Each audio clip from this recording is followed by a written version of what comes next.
Far out in the South Atlantic Ocean, in a place so distant and remote that few people on Earth have ever laid eyes upon it, lies a volcanic peak rising from the endless blue horizon. This is Tristan da Cunha, known to many as the most isolated inhabited island on our planet. Surrounded by nearly 2,000 miles of ocean in every direction, this speck of land is home to just a few hundred people who have built their lives in one of the most extraordinary and challenging environments known to humanity. To journey here, even in our modern age, is no small feat. And yet, Tristan da Cunha has endured, quietly existing as a living testament to resilience, survival, and the enduring human spirit. The story of Tristan da Cunha begins with its sheer isolation. Imagine standing on the island's black volcanic cliffs, staring out across the Atlantic. The nearest continent, Africa, lies more than 1,700 miles to the east. To the west, South America is nearly 2,000 miles away. Even the nearest inhabited land, the small island of St. Helena, sits 1,500 miles distant. Ships rarely pass nearby. Airplanes never land here. For Tristan da Cunha has no airport. To reach it you must endure a journey of at least a week by sea, often in treacherous waters. It is this remoteness that has defined life here for centuries, and has given Tristan da Cunha its reputation as the most isolated community in the world. But what is it like to live in such a place? To answer that, we must dive into the history of how humans first came to inhabit this lonely rock. The island was discovered in 1506 by the Portuguese explorer Tristan da Cunha, for whom it was later named. Though he sighted the land, rough seas prevented him from ever setting foot on it. For centuries after, the island remained uninhabited, visited only by passing ships in need of fresh water or desperate sailors shipwrecked along its rocky shores. It was not until the early 19th century that the island became home to a permanent community. In 1810, an American named Jonathan Lambert attempted to claim Tristan da Cunha for himself, calling it the Islands of Refreshment. But his reign was short-lived, and Lambert soon perished. A few years later, the British annexed the island in 1816, partly to prevent the French from using it as a base to rescue Napoleon Bonaparte, then imprisoned on St. Helena. Soldiers stationed there eventually settled, intermarrying with women brought from St. Helena and beyond, and so a small but enduring community was born. Today, nearly all of Tristan da Cunha's residents can trace their ancestry back to just a handful of settlers, creating one of the most unique genetic communities in the world.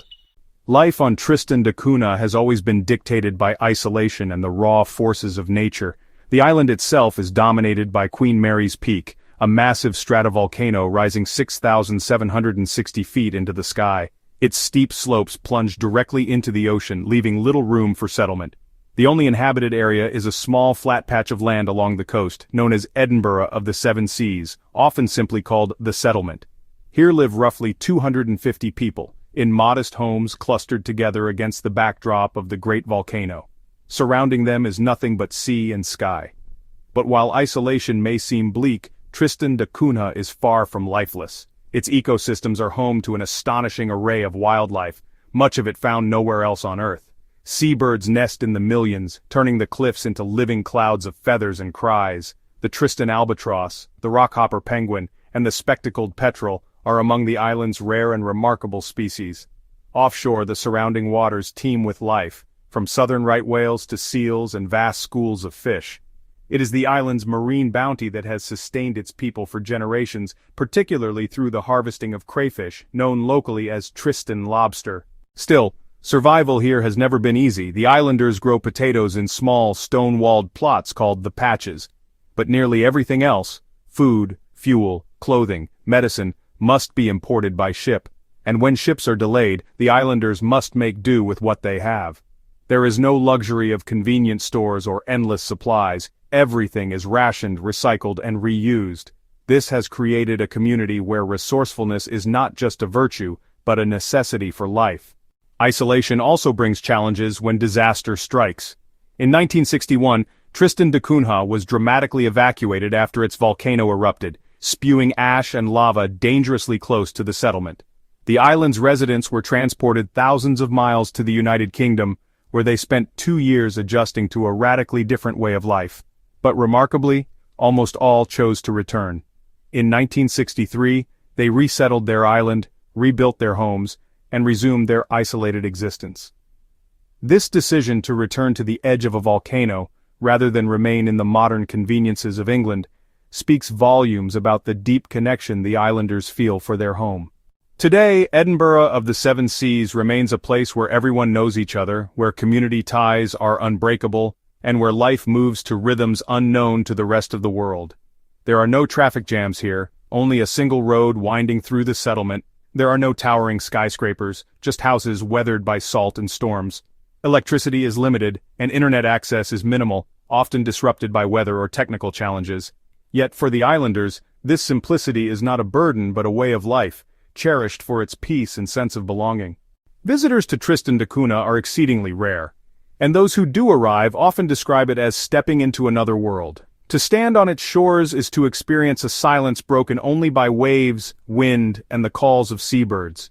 To walk its rugged terrain is to feel the weight of remoteness pressing in, a reminder of how vast and untamed our planet still is. For those who live there, this remoteness brings not loneliness but strength. Life here is not measured by material wealth but by community, survival, and harmony with the natural world.